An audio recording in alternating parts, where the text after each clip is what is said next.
Урматтуу мекендештер, сиздерди мамлекеттик тил майрамы менен чын дилимден куттуктайм. Кыргыз тили мамлекеттик тил макамын алганына 30 жыл болуптур. Кыргыз тили бизге керек, биз кыргыздын уулубуз. Эне тилин сактай билген жаңы доордун муунубуз.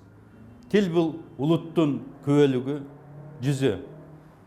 Кыргыз тилинде Манас атабыз, Залкар жазуучубуз Чыңгыз Айтматов, акын Алкул Осмонов, Камбаралы Бобулов агаларыбыз сүйлөп келишкен. Кыргыз тилин барктайлы, сактайлы, өнүктүрөлү, өстүрөлү, даңазалайлы. Майрамыңыздар менен.